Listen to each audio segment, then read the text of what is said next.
Tonight on To The Point, City Fire is now in charge of Sacramento's emergency homeless response. But how will it work? We can start transitioning some of these unhoused members into housing, treatment plans, and get these folks off the street. Protecting your family during mosquito season as another West Nile death is reported, and creating a place of hope and opportunity, how families and businesses are transforming South Sacramento's Mack Road.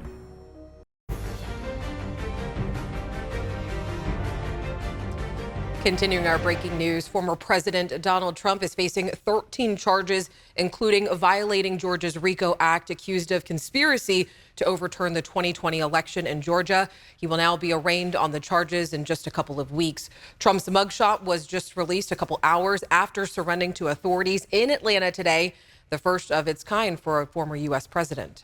And this is To The Point. I'm Alex Bell. City Fire will now officially be in charge of Sacramento's homeless response. The mayor made that announcement yesterday, and it's a major change. Our Becca Habecker joins us with more on how this is all going to work. Right, Becca? Absolutely, Alex. You know, the Sacramento Fire Department's call volume has increased nearly 50% in the past decade. That's according to both the department and the union representing the firefighters. Both say a big part of that is because of the growing homeless population. They also say they're hopeful this new approach to homelessness will make a difference, connecting people through services so they don't need to call 911 anymore. We can help them and have a cleaner and safer city, and that's what we're going to do together. On Wednesday, Sacramento Mayor Darrell Steinberg announced the fire department will be leading the city's new incident management team, using the same structure to respond to homelessness as is used during emergencies like storms and wildfires. Those attending the mayor's event included Keith Blow, who was living on the streets just 4 years ago. Keith has done a big transition. He also was very heavier. So he's lost over 200 pounds. LaWanda Lee and her husband Greg Wilson operate transitional housing for people exiting out of homelessness, which Blow says gives him a stable place to live. It helped me walk each day confidently. He, Lee, and Wilson say they've seen the transformative power of treatment and stable housing and would like to see that for the more than 5,000 unhoused individuals living within Sacramento city limits. So how does the fire department plan on implementing this new all-hands-on-deck emergency response that pulls together police, outreach teams, other city departments, and service providers? We're having conversations of, yes, it's going to come through 911, but is it going to be dispatched as a 911 call? Maybe it goes through DCR, Department of Community Response, and maybe they go out in place of us. Sacramento Fire spokesperson Captain Justin Sylvia says Assistant Fire Chief Brian Pedro leads the new incident management team, whose members will decide how to best respond to 911 and 311 calls depending on the situation. We can go on scene of a call for a medical aid, and if that person doesn't necessarily need to go to the hospital in an ambulance, maybe they need a medication refilled. We can use an iPad, call a doctor in real time, have that doctor send over a prescription or give us orders on scene for us to treat and release on scene, and we can move on to the next call. There's a lot of hope, he says, that making changes like that will reduce the number of non-emergency 911 calls and connect unhoused folks with services, like the ones WellSpace Health will soon be providing at this 13-acre campus along Stockton Boulevard, the site of the mayor's announcement on Wednesday. And to be clear, the fire department says it will still be responding to all calls for service. This doesn't change that. But now, for example, EMTs have to take someone having a mental health crisis to the emergency room and often wait hours before that person sees a doctor. And Alex, soon they'll be able to take that person to a mental health crisis center operated by WellSpace. Now, how soon are we talking? Yeah, people definitely want to see movement on this, understandably. You know, the fire department didn't have a timeline for me. It is still in the planning stages, they say. But WellSpace, for example, hopes to open that crisis center next spring. City leaders said yesterday they believe people will see a noticeable difference within a year. All right, Becca, thank you. And by the governor's numbers, Governor Newsom says that he's committed more than $30 billion on the homelessness issue. According to Cal Matters, when you do the math, more than $40,000 is being spent on each homeless person in the state. In Sacramento, it's now said that 3 people now find themselves homeless for every 1 person that is helped. 2 people in our area have now died from West Nile virus, 1 person in Sacramento County and now a person in Yolo County. The Yolo County health officer says that this is the first West Nile death in the county since 2018. And, quote, this tragic death underscores the importance of preventing mosquito bites. While most West Nile virus infections have no symptoms, some people get very sick and may die, especially older adults and people with underlying conditions or weakened immune systems. This has been a very active year for mosquitoes because of our hot summer and then our wet winter. In Yolo County, 1 in 4 mosquito samples are testing positive for the virus. We have spoke with Sacramento Yolo Mosquito Vector Control District today about protecting your family. We offer a free home service inspection. If you're having issues with mosquitoes, please give us a call. We're here to help. We can come out, do a free inspection, and based on what the technician finds, they may or may not do a spray around your area. The number to call is 1-800-429-1022. The other advice they have is make sure that you wear mosquito repellent and also make sure you stand that water in your backyard. That can definitely attract mosquitoes. And the Sacramento Yolo Mosquito Vector Control District says that they have been aggressively spraying for mosquitoes in neighborhoods. To find a link of the map to your neighborhood and upcoming spraying dates, make sure that you head to abc10.com/tothepoint. And the walls of this abandoned warehouse came down today. Sacramento has responded to 14 fires in this building since 2019. It's the old California Shellfish Company building off 5th Street. After another fire this morning, crews said enough and they demolished the place. Highway 12 near Lodi is open again after a deadly crash. A car crashed into a big rig. The CHP says the car crossed a solid yellow double line and both vehicles were pushed into a 30,000-gallon propane tank and it burst into flames. The big rig driver got out okay, but the driver of the car died.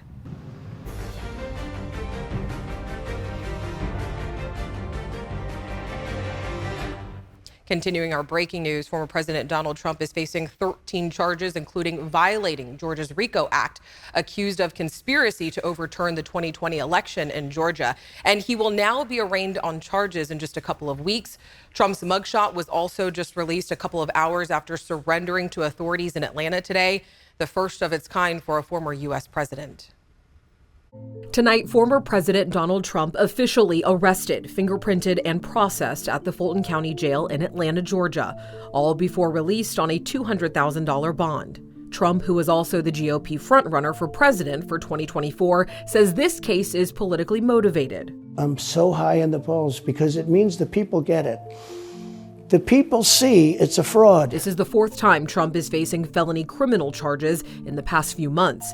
These charges stem from Trump's alleged efforts to overturn the results of Georgia's 2020 presidential election. This is crazy. It's sad, and I never thought I would see it in my life. Ahead of traveling to Atlanta, Trump shook up his legal team, adding a well-known Atlanta criminal defense attorney.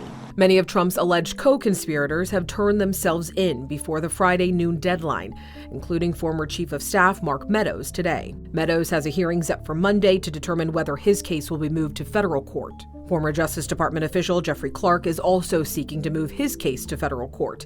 His hearing is set for September 18th. Another one of Trump's co-defendants, lawyer Kenneth Chesbro, requested a speedy trial, and District Attorney Fani Willis proposed October 23rd, which was already approved by the judge overseeing the case. That trial date doesn't apply to the other 18 defendants. Legal experts say that Trump's case in Atlanta could take years. There could be delays, and things like a jury have to be selected and vetted for a trial to begin. Coming up onto the point, a SMUD power substation exploded nearly 2 years ago. Now a new one is in downtown Sacramento. And it was a hot day today. 99 was the high in downtown Sacramento. Same in Stockton, 95 Sacramento executive. If you went and got your pumpkin spice latte today and were like, oh, I'm ready for fall, I got some bad news. Keep the sweaters in the closet, folks. It's still summertime. And how South Sacramento's Mack Road, known for crime, is becoming a place of hope and opportunity, all starting with investing in the kids. The biggest need for our kids, along with food, of course, they want to be seen, they want to be heard, they want to feel important.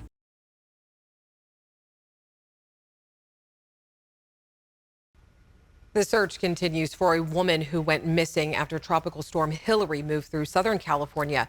She lives in this area located in a valley below Big Bear, where several RVs and cabins are near a river. 13 to 15 inches of rain hit the San Bernardino Mountains, and now several of those homes are just gone. And I mean, Brendan, when you look at these images, I mean, a lot of people took the storm very seriously, but this is Yeah. the first time that we're hearing of a person that's went missing. Yeah, unfortunately, when you get that much rain, and especially in the very terrain like that, it can be a tough situation in terms of the rainfall. But there were some positives with the rain that we saw, not to downplay what we just talked about. But if we take a look at the path of Hurricane Hillary, or Tropical Storm Hillary, as it moved through California, most of the rain was on the north and the west side, or north and east side of the storm, where 4 to 8 inches generally fell around the Palm Springs area. And then even towards Death Valley, about 1 to 3 inches, another 4 to 8 inches across parts of the deserts and in the mountains down in Southern California. Central Valley and along the coast saw 1/2 inch to about 3 inches of rain from the storm, but that had a very positive impact on the drought in Southern California. The deserts have been in some lingering drought all summer long, but after the tropical storm, that's pretty much all gone at this point. Only 1.38% of the state is in any drought whatsoever, and that is the best the drought has looked since January 21st of 2020. It has been a long time since the drought score has been in the single digits and as low as 8. As we look at this month that we've had in Sacramento, it has been hot. It does not feel very much like fall, even though the coffee in our cups might taste like fall. It simply doesn't feel like it. We made it to 99 degrees today. Tomorrow will be cooler, about 93 Sacramento, 93 in Oak Grove, 93 Stockton, 92 in Modesto tomorrow, 80s and 90s in the foothills, 70s in the high country. But the weekend is warming up. We'll be back in those mid to upper 90s through the weekend. High pressure building in, especially through next week. We could see some triple digits as well. About 100 degrees on Wednesday, but there is some relief at the end of the forecast period as highs look to drop back down towards seasonal and even a little bit below seasonal for the time of year, Alex.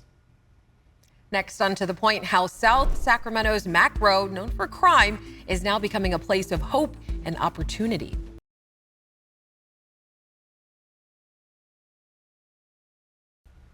Over the last few months, I've been getting to know Mack Road. It's in South Sacramento, and it's an area that's had its challenges with crime. But there's a team of people who are working to make it safer, cleaner, and one of the key investments is in the kids. Mack Road in South Sacramento, a 3-mile stretch that's synonymous with crime. In the last year alone, Sacramento police have been called out to investigate nearly 1,000 reports of theft and burglary alone. But Bill Knowlton sees Mack Road with a different lens, one of hope and success. We're about as diverse as they come. There's a lot of good things happening on Mack Road and in South Sacramento. He's the executive director of the Mack Road Partnership, a property-based improvement district formed by the city in 2010. I spent about 28 years in the private sector, and at my late 40s, took a look at my life and wanted to be of service. When I came here, we went and got 500 business cards with my cell number on it. And I went to every single business and I said hello and introduced myself and gave them my card and said if they needed anything to call me. They politely nodded their head and kind of rolled their eyes a little bit. Sure. And I said, no, give it a try. Give it a try. The mission for Bill and his team, to make the Mack Road corridor a place where people want to live, work, and shop, a goal they take very seriously. We also understand that the heavy lifting, we're going to do it as a community. I think the Calvary is us. Among the many services the partnership provides, armed security guards, maintenance services, and advocacy for businesses. Your phone rings nonstop. Yes. You're always on the phone. Everybody calls you. Yes. In business, if your phone is not ringing, if people aren't coming to you, you're not of value. Two of Bill's biggest fans are Rob and Tracy Brown. They grew up in the neighborhood and now own Another Look salon on Mack Road. Bill doesn't want to take any of the credit. He can get along with the politicians, the barbers, the hustlers, the unhoused. He gets along with everybody. He's like our neighborhood Superman. When it was time for us to open a salon, this was the perfect area for us. All of a sudden, it just kind of went down. It got hot back in the early 2000s, and it was a lot of gang violence. I just didn't feel safe anymore. Enter the Mack Road Partnership. They made sure they involved the community. That's what I loved about it so much. For us, it was, okay, we have a problem, we have a phone number we can call now. Before, it was like you're on your own, you do your own thing. If Macroad Partnership was not here, I would have sold my business a long time ago and have left. Anish Prakash grew up on Mac Road. Now he owns the Quality Inn Hotel. We're not big hoteliers. When you come here, we'll care about you. Before he bought it in 2011, it was a hub for prostitution and drugs. We put in policies that made it really difficult for people to do those things here. We had other human trafficking agencies that came out and educated us and trained us to what are the telltale signs. The partnership providing pride of place for business owners and a vision with endless possibilities. There's a lot of food. Bill and his team know that starts with the kids. We want our young people to be here and want to stay. And so for us to be able to provide those opportunities for a young couple to say, I want to raise a family here. I want to raise kids here. All right, so this is our community center. Terrell Olive is the program coordinator for the Mac Road Partnership. He runs the Mac Road Valley High Community Center, the only community center around for miles. It's a hub for kids who need help with their homework or want to learn new hobbies like gardening, dance, basketball, or are simply just looking for a meal. What would you say is the biggest need for the kids that are coming here? The biggest need for our kids, along with food, of course, they want to be seen, they want to be heard, they want to feel important. They just want a mentor, adult who cares for them. For Sunita Lawrence, the community center is a place where her 8-year-old son, Taziawan, can be himself. How y'all doing? I'm here with my best friend, Mr. Jacob. Give it a clap. His whole mentality changed. He looks forward to coming. He gets to express himself and he gets to meet new people. So he's happy. It really helps the kids because there's not a lot of things for them to do. What more of a place that makes you feel welcome? They get a chance to meet people and keeps them off the street. Investing in kids, families, and communities. For Bill and his team, the future of Mac Road has never looked brighter. As we look forward in our leg of this journey, I think we have behaved honorably and behaved in a manner of service. And looking back, hopefully you will say we left it better than we found it, and let's give it to some young person with lots and lots of energy, and you take us further down this path. And hey, if you want to check out Mac Road for yourself, the South Sacramento Heritage Festival is being held this weekend, so let's give you some details. It's this Saturday and Sunday from 11 a.m. to 8 p.m. on Mac Road. The address is on your screen, and this event is sponsored by the Mac Road Partnership. Remember this? Nearly 2 years ago, a SMUD power substation exploded and caught fire in downtown Sacramento. Power was knocked out for thousands of people. Some were evacuated to City Hall. Old Sacramento was also without power. Today, SMUD and local leaders unveiled Substation G, located at 6th and G Streets. They say Station G is using advanced technologies to support the city's clean energy transformation and will provide people with low cost and reliable energy. That is not only aesthetically pleasing, for the community, because we got input from the community. This is what I promised, to our customers that as we move toward a zero carbon future, we're also keeping world-class reliability and resiliency on the top of our mind. The substation serves about 200,000 customers in the downtown area. Next, on To The Point, Maui's government sues their electric company, and the search for the missing continues.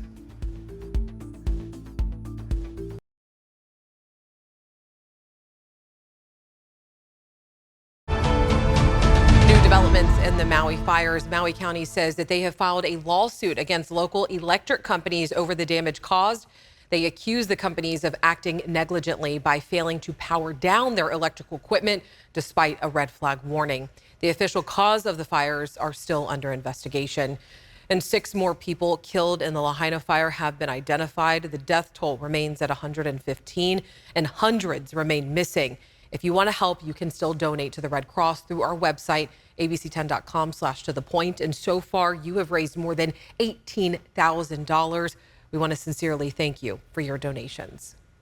Coming up tomorrow on To The Point, cleaning Lake Tahoe. You might remember these images. Trash removed from the Tahoe area was at an all-time high following 4th of July. Cleaning organizers say that they removed 85,000 pounds of trash, and they described Tahoe's beaches as landfills. And now robots are helping clean the beaches and the lake itself. They kind of work like Roombas, and they are also recording data to help find ways to keep Tahoe blue.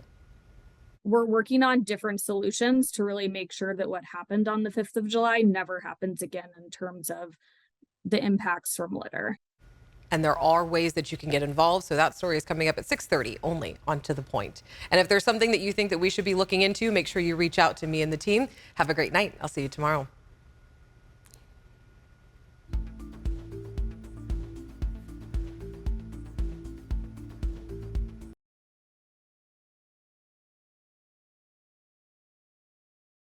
Hey, it's Alex. Just wanted to say thank you so much for watching.